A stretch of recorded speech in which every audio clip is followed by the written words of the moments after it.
M&A Advisor is happy to be joined once again by our friend Henry Owsley, co-founder and CEO of Gordian Group. Henry, so wonderful to see you again. Good morning. Will you familiarize some of our audience who may not be familiar with Gordian what your company does? Sure. We're an investment banking firm specializing in distressed and other troubled and story situations. We specialize, unlike others in our field, in representing old equity constituencies such as boards of directors, managements, companies, and private equity firms. And you're being a little bit modest because you're actually one of the leading investment firms in the world. Well, thank you for saying that. Okay, tell us what you're seeing of interest right now as far as trends for distressed investing across the globe and nationally. Well, up until now, people have been able to refi a lot of their maturing debt through a very forgiving junk bond market, which has been having relatively low interest rates, but more importantly, the ability to access capital at very high leverage multiples. That started to end in late 2015, and I think that 2016 will be a continuation of that trend. And as a result, many companies will no longer be able to refinance debt maturities, and they will have to restructure them.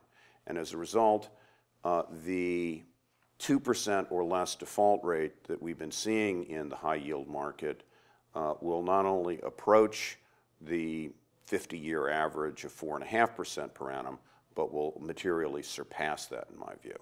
So let's talk a little bit about buying back debt at a discount. What are the opportunities there? What are the probabilities there? Do you think that that's a trend that'll continue? Certainly a lot of companies have debt trading at prices well below par, particularly in the energy sector, where prices go all the way down to the teens or even below. It may make sense to buy, but you need to have a view as to the value of the enterprise first. And on the other hand, if you are concerned about the viability of your enterprise, you as a management team or board may want to keep your powder dry.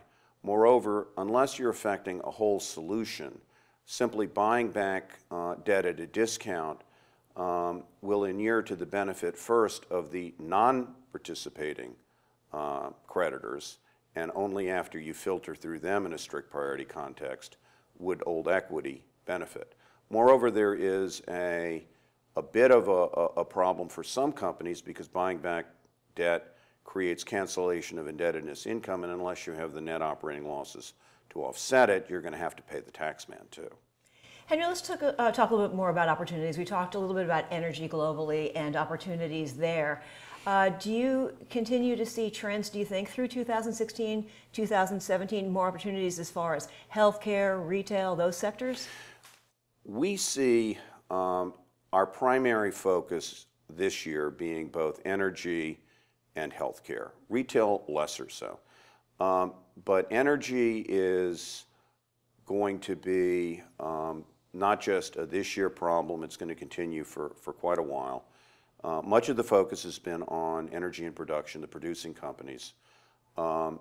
And for many of them now, the cost of lifting the crude out of the ground exceeds the price they're fetching. After a while, they will conclude in many cases that it's better off to shut in their wells rather than lose money on every barrel. And those dynamics are creating problem further down the chain. The so-called midstream companies, the pipelines, are now going to have further problems in their market because they're not going to be able to fill up their pipelines as much. And so we're now seeing some of those companies get into significant trouble as well. Henry, thank you as always for your insight and being on M&A Advisor.